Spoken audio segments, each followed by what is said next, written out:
Every single night while you sleep, a verdict is being written over your financial life. Not in the courts of men, not in the economy, not in your boss's office, not in the bank. The verdict is written in a place you walk past every single morning, and almost no one ever sees it. What I am going to show you today will change the way you look at your own bedroom forever, and once you see it, you cannot unsee it. But stay with me, because before I reveal exactly what this is, I need you to understand something critical, something that makes the difference between this teaching, transforming your finances, and you simply watching another video and returning to the same life. If this channel has been speaking to your soul, subscribe right now. Hit that button, because what I'm about to share goes deep and I do not want you to lose the thread of what comes next. Now, let me ask you something. How long have you been working, truly working, praying, pushing, planning, sacrificing? And yet the money comes in and it leaves. The opportunity appears and it disappears. You move 2 steps forward and something invisible pulls you 1 step back. Always 1 step back. You have tried to cut expenses. You have tried to work harder. You have tried new strategies. You have listened to people who told you to think differently. And for a little while something shifted. But then, without explanation, it collapsed again. I need you to hear this clearly. That pattern is not a coincidence. That is not bad luck. That is not the economy. That is a signal. A spiritual signal is coming from inside your own home, and more specifically, coming from inside your own bedroom. Now, before I tell you what the object is, I need you to understand the law that governs all of this. Because if you do not understand the law, even if you remove the object tonight, you will not know why it works, and you will not maintain the practice, and the practice is everything. So stay with me. The name of the object, what it looks like, exactly where it probably is right now, I will give you before this teaching is over. But first, you need the foundation. You need to understand what your bedroom actually is. In the ancient wisdom of the rabbis, the bedroom is not simply where you sleep. The bedroom is the most spiritually vulnerable space in the entire home, and here is why. During the day, your consciousness is active, your will is engaged, your awareness is a kind of shield. But when you sleep, when you close your eyes and surrender to rest, the soul enters a state of profound openness. The Talmud teaches that sleep is 1/60th of death. That is not poetry, that is law. While you sleep, your soul partially ascends, leaving the body in a state of total receptivity. This means your bedroom during the hours of sleep is not just a room, it is a spiritual vessel. And whatever is inside that vessel, whatever objects, whatever broken things you have allowed to accumulate, in that space, transmits directly into the field that governs your waking life. The state of your bedroom at night transmits directly into the field that governs your financial life during the day. Now I need to ask you something, and I want you to be honest with yourself as you hear this. Scan your bedroom in your mind right now, not the version you imagine it could be, as it actually is. Is there something in that room that is broken? A clock that stopped working months ago, but you never removed? A picture frame with a crack in the glass? A drawer that does not close properly? A lamp that flickers? An electronic device with a dead battery sitting on the nightstand? I know the answer, because I have taught these principles to thousands of people, and almost universally, the answer is yes. And that broken object, whatever it is not just an inconvenience. According to the law of the ancient sages, a broken object in the sacred space of the bedroom transmits one message, and one message only: fracture, break, incomplete, not whole. And the spiritual field that receives that message answers back in kind, with fracture, with break, with incompleteness in every area of your life that requires wholeness to function, including your finances. I'm going to give you the complete list of objects, every category you need to examine tonight, and I'm going to give you the 7-step protocol that will clear this completely. But first, I need you to understand one more layer, because many people hear this and think, Rabbi, this is superstition. I understand why you might think that. We live in a world that trained you to believe only what you can measure is real. But let me ask you this. Do you believe that a seed planted in broken, toxic soil grows differently than a seed planted in rich, whole soil? Of course you do. That is not mysticism. That is law. The condition of the soil determines what the seed becomes. Your bedroom is the soil of your soul during the night. What you plant there, through what you allow to remain in that space, determines what grows in your financial life during the day. This is not my opinion. This is the teaching of Tractat Bereshot, which governs the laws of the night and the sleeping soul. The rabbis understood 3,000 years ago what most people are only now beginning to sense, that physical space carries spiritual weight, that the condition of your environment is not neutral. It is either aligned with increase or it is aligned with decrease. There is no middle ground, and here is the part that will be uncomfortable for some of you, and I will say it anyway, because you came here for truth and not for comfort. You are the one who put those broken objects there, not the economy, not your past, not bad luck. You, with your own hands, allowed broken things to occupy the most sacred spiritual space in your home. That is not an accusation, it is a gift, because if you are the one who placed them there, you are the one who can remove them. Tonight, before you sleep, the door was never locked from the outside. You have always held the key. Now, before I take you deeper, I want to pause here, because I know that many of you are carrying something heavier than a blocked financial stream. Some of you are carrying real pain, real need that goes beyond money. If you need prayer today, leave your name in the comments below. Just your name. That is enough. I read every name. I pray over every name. You are not alone in this, and if this teaching is reaching you, if something in your soul is saying, yes, this is what I needed, subscribe to this channel right now. What comes next in this teaching is the part that changes everything. Digite continuar para a próxima parte. Now let me go deeper. I promised you the full list. I promised you the names of the objects, and I will deliver. But I need to give you one more layer of understanding first, because the list without the understanding is just a cleaning checklist. And this is not a cleaning checklist, this is a law. Every physical object carries a signature. The rabbis of the Talmud understood that material reality and spiritual reality are not two separate worlds. They are two faces of the same world. What is broken in the physical communicates brokenness to the spiritual. What is whole in the physical communicates wholeness. The condition of your vessel determines what the vessel can hold. This is precisely why the Torah is meticulous about the condition of every instrument in the service of the temple, not because the Almighty is a perfectionist about aesthetics, but because a cracked vessel cannot hold the fullness of blessing. A cup with a fracture does not hold water, it drains it, and a bedroom full of broken objects cannot hold the frequency of prosperity, it drains it. Every single night. There was a period in my own life, years ago now, when I understood this teaching in my mind, but had not yet applied it with full integrity. It was a season when my work was multiplying. New responsibilities, new relationships, new income coming in. And in the busyness of that growth, I became careless about my own space. On my nightstand, there was a clock, a solid clock, a gift from someone I deeply respected. But the battery had died months before, and I kept telling myself I would replace it tomorrow. On the wall, there was a photograph I loved, but the corner of the frame had cracked during a move, and I had taped it without replacing the frame itself. And there were books stacked beside the bed, important books, books of teaching, but the pile had fallen at some point, and two of them lay there with broken spines, bent, neglected. I tell you this not because these seem like dramatic things. They are not dramatic things. That is the entire point. They are ordinary things. Things that almost every person has in their bedroom right now. Things you have seen so many times they have become invisible. And in the middle of a season of increase, I began to notice things slowing. Not dramatically, subtly. The calls that used to come came less. The agreements that used to close quickly stalled. The sense of forward motion I had taken as normal became muted, quiet, as if something had placed a hand on the wheel without my permission. I went to my teacher, a man of deep wisdom, a rabbi whose understanding of the spiritual laws of the home I have rarely seen matched. He did not ask me about my business strategy. He did not ask me about my prayer schedule. The first thing he asked me was this: "What does your bedroom look like right now?" I told him.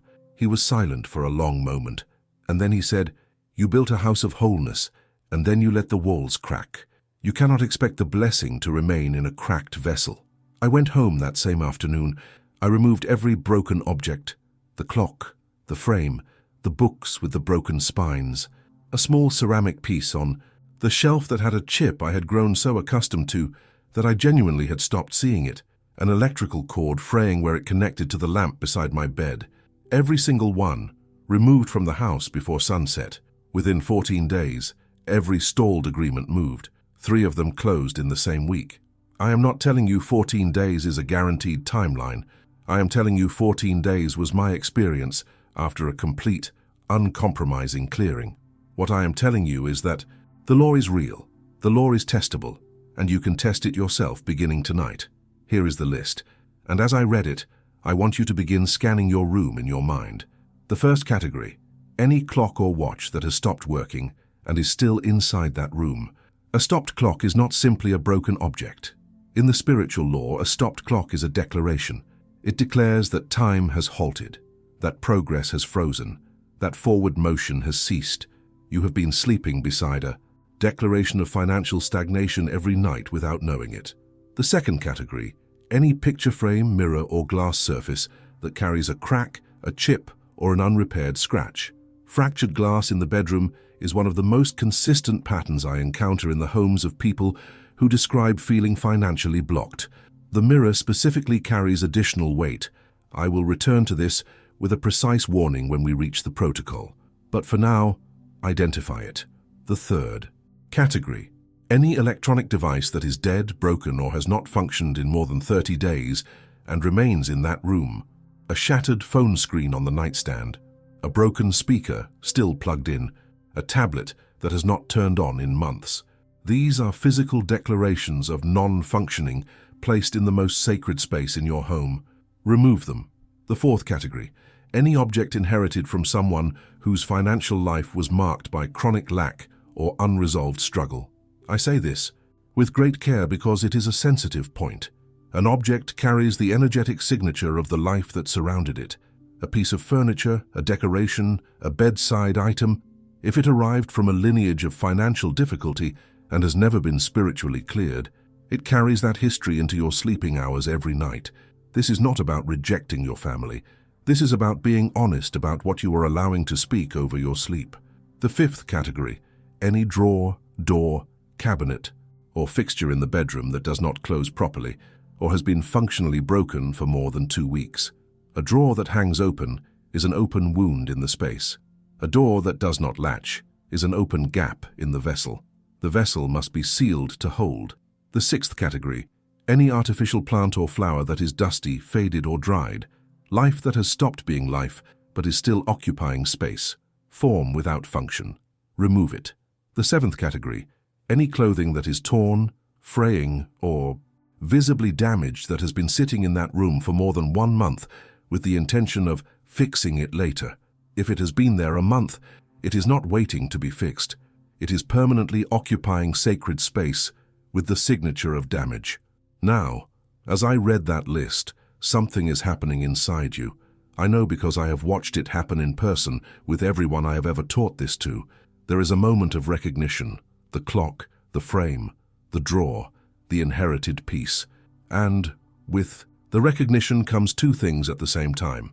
A discomfort because you realize you placed them there, and a rising hope because you realize they can be removed. That discomfort is not punishment. That is your soul waking up. That is the part of you that has always known something was wrong, finally understanding what it is. And the hope is not wishful thinking. The hope is correct. Because the law is real, the protocol works, and you have everything you need to begin tonight. Before I give you the 7 steps, I need to ask you one more time. Is there something you are carrying today that is heavier than blocked finances? A name that needs to be lifted? If you need prayer, leave your name in the comments right now. Just your name. I see it. I carry it with me. And if this channel is becoming a place where something real is happening for you, subscribe. Stay. There is more coming. Much more. Now, the protocol. Digite continuar. Para a próxima parte. 7 steps. Sequential. In order. Do not skip any of them. Do not improvise substitutions. This is not a creative exercise. It is a law-based practice. Obey it completely. Step 1. Walk through your bedroom with a white cloth in your hand. Plain, clean. White, the color of purity and prepared space. As you walk, Your only task is to identify. Do not begin removing yet. First, C. Name each broken object silently in your mind. Acknowledge its presence. Acknowledge that you placed it there. This act of conscious identification is not a formality. The Talmud teaches that what a person does not name, they cannot release. You must name it before you can release it. Walk slowly. See clearly. Step 2. Place a bowl of fresh, clean water in the center of the room. Clear water. A clear glass container. Not plastic, not colored glass. Clear. This water functions as a spiritual receiver during the clearing process. You are not performing magic. You are following a principle as ancient as the temple service itself. Where water is present in its natural state, the spiritual atmosphere becomes prepared for renewal. The water is not decoration. It is a participant in what is happening in the room. Step 3. Begin removing the broken objects, one by one. Take each object in your hands deliberately. Do not toss them carelessly. Hold each one and speak these words out loud, not in your mind out loud. You no longer have authority over this space. I release you with intention. Why out loud? Because the Talmud teaches that the spoken word carries creative power. The Hebrew word dava means both word and thing simultaneously. A word is not a description of reality. It is the creation of reality. When you speak a release out loud, you are not describing what you want. You are initiating what is. Step 4. Remove every identified object from the house completely. Not to another room, not to the hallway, not to the garage. Out of the house, before the sun sets on this same day. This is not an arbitrary deadline. In the teaching of the sages, sunset marks the closing of the spiritual window that opens during this type of clearing. What remains inside the house after sunset remains in your spiritual field. The clearing is only complete when the objects have left the property. Step 5. Take the bowl of water and pour it at the base of a living tree, plant, or any outdoor living soil near your home. If you are in an apartment without outdoor access, pour it at the base of a potted plant with living soil. You are completing the circuit. What received the energy of the clearing during the process, you now return to the earth deliberately. This is not ceremonial. This closes the spiritual loop. Step 6. Before you sleep tonight, place 3 living elements in the bedroom. A small plant, healthy, alive, and growing. A white candle, unscented, in a safe holder. A glass of fresh water on the nightstand. Not a bottle, a glass. These 3 elements, life, light, and water, are the spiritual language of readiness. You have removed what declared brokenness. Now you declare what you are prepared to receive. Light the candle and speak these words out loud. This space is consecrated for rest, renewal, and the flow of blessing. Allow the candle to burn for 1 hour. Then extinguish it deliberately, not by blowing it out. Extinguish it with intention. Step 7. On the first morning after the clearing, before you speak to anyone, before you look at your telephone, sit on the edge of your bed and declare out loud, "The channels are open. I am aligned with the law of wholeness. What is mine will find me." This is not a popular affirmation. This is a declaration of spiritual legal position. You are not trying to convince yourself of something. You are announcing a reality that you established the night before through the act of clearing. You are not requesting, you are declaring. Now, what to expect? In the first 24 hours, a shift in the atmosphere of the room itself. Most people describe it as the room feeling lighter, cleaner, in a way that goes beyond the physical act of removal. Pay attention to this. It is real and it is a confirmation. In the first 3 to 7 days, the first signals begin to appear. A contact you were not expecting. An opportunity that surfaces from a direction you had given up on, a financial flow that opens where something had been closed. These are not coincidences. These are the first movements of the field, responding to the clearing you initiated. In 30 days, a measurable shift in your financial reality, not a feeling, not a mood, something you can write down and compare to the month before, something that can be tested, verified, and built upon. And this protocol is not a one-time event. Repeat it on the first day of every new month. You are not cleaning your room once. You are establishing a spiritual discipline. A vessel that is cleared once and then neglected returns to disorder. A vessel that is maintained consistently, that is tended with regular intention and full obedience, holds more and more over time. The blessing increases with the discipline. Now I have 3 warnings. Hear them as law. The first warning, intention. Do not perform this protocol from a place of desperation or panic. Desperation is not a spiritual position. It is the frequency of lack trying to use holy law to escape its own lesson. Perform this from a position of decision. You are not begging the blessing to return. You are obeying a law that was established before you were born. Obedience is the posture, not desperation. The second warning, silence. Do not tell anyone what you are doing. Do not explain it. Do not post about it before it has produced fruit. The Talmud teaches that an unrevealed blessing is a protected blessing. The moment you speak prematurely about a spiritual action you are taking, you open the vessel before it has sealed, and what you pour into an open vessel spills. Silence is not secrecy for its own sake. Silence is protection for what is forming. Protect the practice until the fruit is visible. The third warning, the mirror. If any mirror in your bedroom is cracked or damaged, do not simply pick it up and carry it out. Before you handle it, cover it with a cloth first.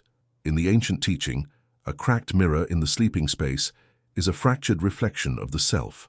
Removing it without covering it first allows what it has been reflecting to linger in the atmosphere of the room after the object is gone. Cover it, then remove it. In that order. This is not optional. I have seen people apply this protocol with everything except full obedience, and the results were slower, weaker, and in some cases absent entirely. Not because the law failed. The law does not fail. The execution failed. The law honors complete obedience. Partial effort produces partial results at best and disappointment at worst. Apply it with full integrity. Not because I am watching. Because the law is watching. The law has always been watching. Now I want to speak to you directly, not as a rabbi delivering instruction to a student, as one human being who has walked a long path to another human being who is still walking theirs. I know that some of you have been in a long season of waiting, a season where it feels like nothing moves regardless of what you do. And in those seasons, long, exhausting, discouraging seasons, it is easy to absorb a lie. The lie that says, prosperity is for other people, not for you. Maybe you are the exception to the blessing. Maybe you were built differently. Maybe for you things will always be this way. That is a lie. And it is not a lie you created. It is a lie that was constructed for you, carefully, systematically, by a world that benefits from your belief in your own limitation. And that lie has been sitting in your bedroom alongside your broken clock and your cracked frame, reinforcing itself every night while you slept and could not defend yourself. Tonight you remove the objects. Tonight you remove the lie with them. Tonight you replace both with law, the law of wholeness, the law of the sacred space, the law that has governed the relationship between the physical and the spiritual since the beginning of creation. The law that does not require your belief in order to function, only your obedience. You were never the exception to the blessing. You were blocked from it. There is a profound difference between those two things. One says the blessing was never yours. The other says something was in the way, something removable, something you now know how to identify, name, and remove before the sun sets tonight. What you do in the next few hours determines the shape of the next 30 days, not the next year, not the rest of your life, the next 30 days.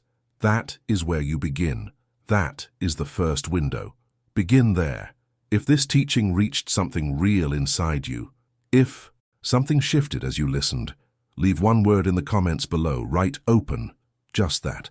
In the teaching of the sages, when a person declares their readiness for a shift, they activate the spiritual mechanism that accelerates it. Write open. It is your declaration that the channel is clear and the channels are aligned. And if you are carrying something today that requires more than a teaching, if there is a name, a situation, a burden you cannot hold alone, leave your name in the comments. I see every name. I pray over every name. You are not alone in what you are carrying. If this channel has become a place where ancient wisdom speaks into your real life, where the teachings of the sages meet the actual circumstances you are living, subscribe. Stay. There is much more in this tradition that I have not yet taught. What comes next in this series goes deeper into the laws that govern prosperity, protection, and the full alignment of your home with the blessing it was always meant to hold. You have what you need. The law is clear, the practice is complete, the cost is your full obedience. Nothing more and nothing less. Act tonight, not tomorrow. Tonight. Shalom, my friend. Until next time.